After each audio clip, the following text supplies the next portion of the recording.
America has a problem. And no, I'm not the Kendrick song. I'm playing this because I'm America. And I'm trying to fuck every citizen with my massive dong. I didn't like that. I really didn't like that rap. Anyway, I think America needs to be more accountable. What do I mean by this? Our president, not accountable. He's not really held accountable by anyone except himself. And he doesn't really do a great job at that.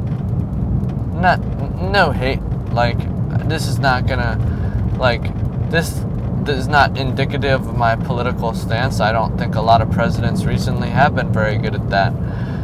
But I think Donald Trump has not necessarily been the greatest accountability. But nevertheless, other presidents also have been really bad at this.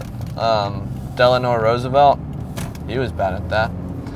But I think there's a certain level of humility that we need to get to as American citizens. And it starts at the top. I say this without malice or gripe. It really does.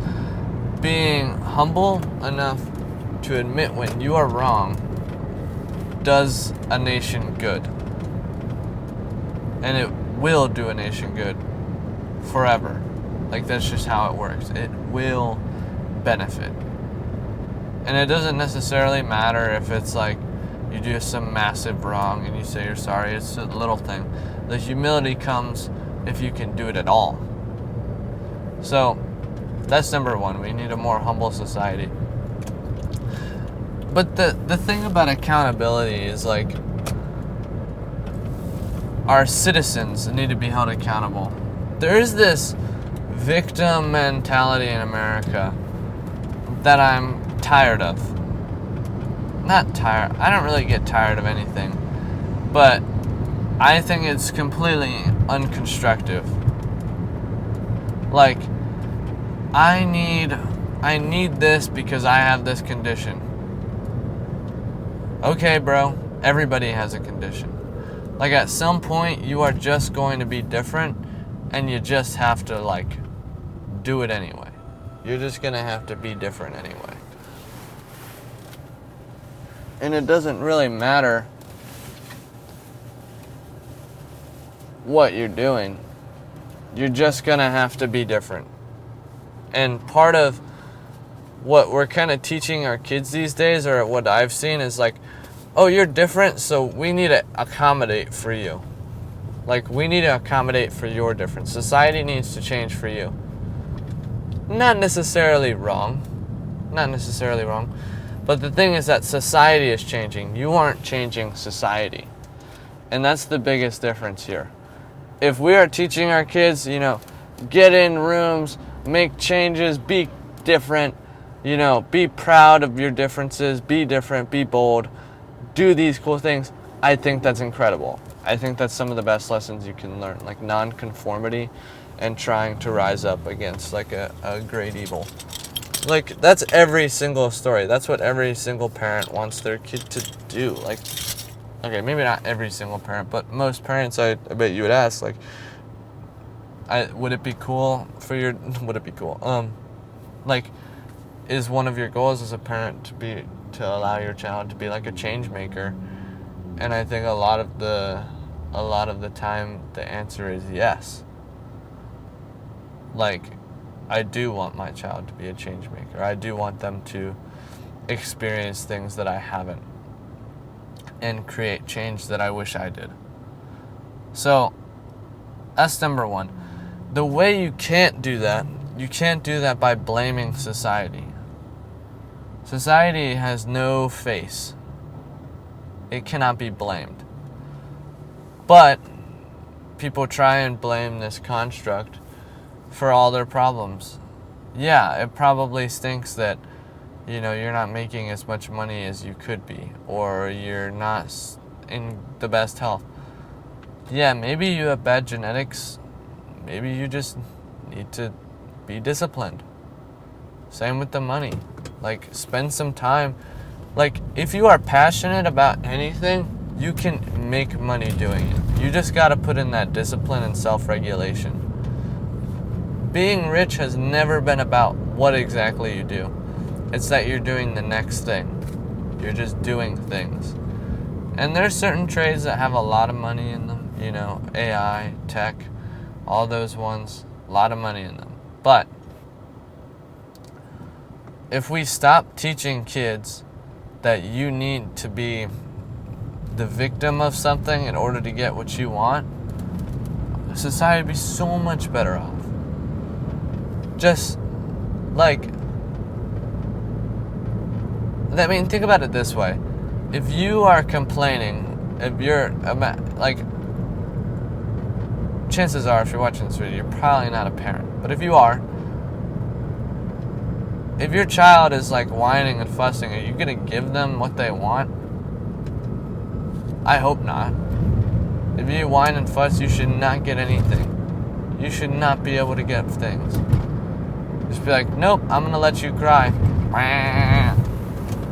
Like, let them do their thing, let them feel their emotions, feel sad. But it's like, no, feeling sad is not what gets you things. It's recovering from sadness and pushing past yourself, becoming more than who you are. That is what will make you great. Not accepting payouts from society. This is the difference between America and Singapore. And why Singapore did so well for so long and still is doing great. And the reason why America is good is because of this. The reason there are so many billionaires, why all the money is in the US, that's the reason. It's because the people at the top know that they're not a victim of society and they can be the ones to change. It's that simple. Taking your idea, capitalizing on it, and making money. Not necessarily all change is money, but a majority of it, especially in this country, is made by money. You can do that. Or you can change the system. You'd be like, I don't want money to rule society. Do that. But don't complain about how society is ruled by money. Complaining is done absolutely nothing for anybody. Like, what does it do? Seriously, it just lowers the mood and makes it worse. Don't complain. Hold yourself accountable. You know, today I had a hard day. But tomorrow I'm going to bring it back. And then, if you have a tough time, don't complain, man. Just say honestly how you feel. Like, oh, I'm tired of Stacy doing this, da da da da. It's like, you know what? Pick out a few good things. You know, I'm grateful that I had this relationship, but associate a feeling with something instead of being annoyed. Like, I feel upset because Stacy will not shut her mouth all day. She keeps running. Okay, that's just kind of insensitive, but like, I'm tired of blank. I feel tired because of this. Vocalize like your emotions like you would do to somebody else if they were asking how you felt. I feel upset because somebody hurt me. Great. That's better. But don't just be like, oh, Stacy is doing this, blah, blah, blah. That's so annoying. Not helpful. Not helpful to anyone, not even yourself. Because you're putting somebody's actions in a perspective that are not constructive. Whereas if you say specifically how you feel and why, that's actually constructive. You get to the bottom of vocalizing how you feel and figuring out what is at the root of your issue. Because if you don't understand what's going on, you can't understand why it's going on. Alright, one last point. I think corruption has got to stop. This is so like such a take. Wow, I can't believe you would say that. Really? Corruption should stop?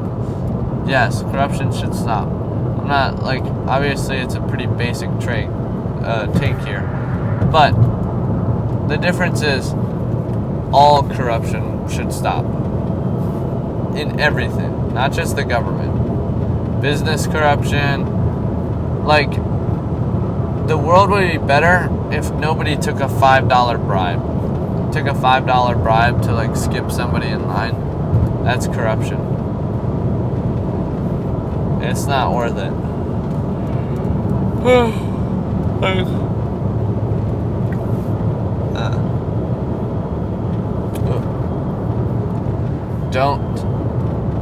Don't like. Corruption is one of those things I am so against, and if I'm ever put in a position of power, this is a promise, and I don't break promises. I will not let corruption happen. It will not happen. Just not at all.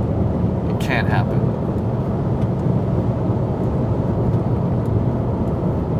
Like, and that starts at the top. It starts at the person who is like, whose identity it is not to let corruption happen. Everybody else, you can control yourself. It's the person's at the top's responsibility to reject corruption and pursue virtue. And if you don't do that, you are a horrible leader. Off the rip. You cannot be a good leader if you are okay with being corrupt, because you will be overtaken by your corruption and run over immediately. Alright.